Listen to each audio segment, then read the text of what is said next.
Hi అండి, welcome to Ammu cook vlogs. తోటకూర గారెలు ఎలా చేయాలో చూద్దాం. సాధారణంగా పిల్లలు ఆకుకూరలు తినడానికి అసలు ఇష్టపడరు కదా. కానీ ఇలా వేడివేడిగా కరకరలాడే గారెలు చేసి పెడితే ప్లేట్ ఖాళీ అవ్వాల్సిందే. పైన క్రిస్పీగా లోపల మెత్తగా ఉండే ఈ గారెలు సాయంత్రం పూట స్నాక్స్గా భలే ఉంటాయి. ఇక లేట్ చేయకుండా ప్రాసెస్లోకి వెళ్దామా. ఇక్కడ ఈ గారెల కోసం నేను ముందుగానే ఒక కప్పు మినపపప్పును లేదా మినపగుండ్లను ఒక 4 గంటల పాటు నానబెట్టి ఉంచానండి. పప్పు బాగా నానిన తర్వాత నీళ్ళన్నీ పూర్తిగా వడగట్టేసి మిక్సీ జార్లోకి తీసుకోవాలి. ఇప్పుడు మిక్సీ బౌల్లోకి పప్పునంతా వేసేసి అందులోకి 4-5 పచ్చిమిరపకాయలు, కొంచెం అల్లము, 1 టేబుల్ స్పూను జీలకర్ర వేసి మెత్తగా రుబ్బుకోవాలి.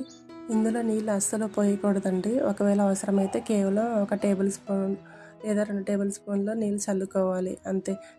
పిండి మరీ పలుచగా కాకుండా మరీ గట్టిగా కాకుండా ఇలా ఇక్కడ నేను చూపిస్తున్న విధంగా రుబ్బుకోవాలి.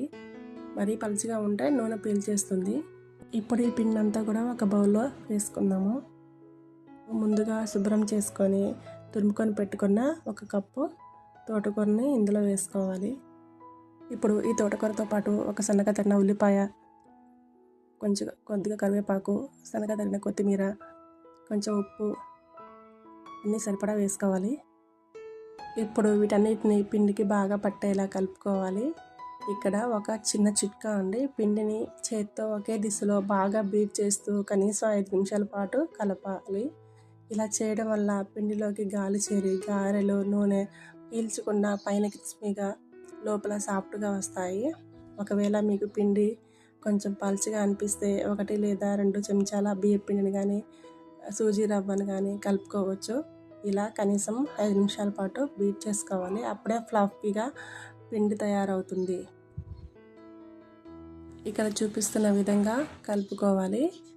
ఈ పిండిని గారెలు వేసుకోవడానికి చేత్తో అయినా వేసుకోవచ్చు, లేకపోతే ఒక తడి క్లాత్ తీసుకొని దాన్ని తడి చేసి వాటర్ అద్దుకుంటూ అలా నూనెలోనైనా వేసుకోవచ్చు.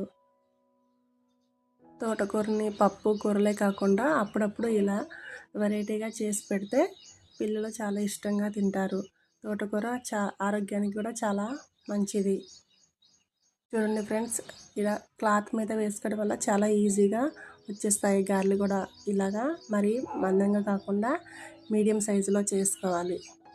ఇప్పుడు స్టవ్ మీద కడాయి పెట్టి వేయించడానికి సరిపడా నూనె పోసి వేడి చేయాలి. నూనె మీడియం హీట్లో ఉండాలి. చేతికి కొద్దిగా నీళ్ళతో తడిపి పిండి ముద్దను తీసుకొని వడలో ఒత్తుకోవాలి. మధ్యలో చిన్న హోల్ చేసి కాగుతున్న నూనెలో జాగ్రత్తగా వదలాలి. మంటను మీడియం ఫ్లేమ్లోనే ఉంచి గారెలో 2 వైపులా మంచి గోల్డెన్ బ్రౌన్ కలర్ వచ్చే వరకు వేయించుకోవాలి. హై ఫ్లేమ్లో పెడితే పైన రంగు వచ్చేస్తుంది కానీ లోపల పిండి ఉడకదు.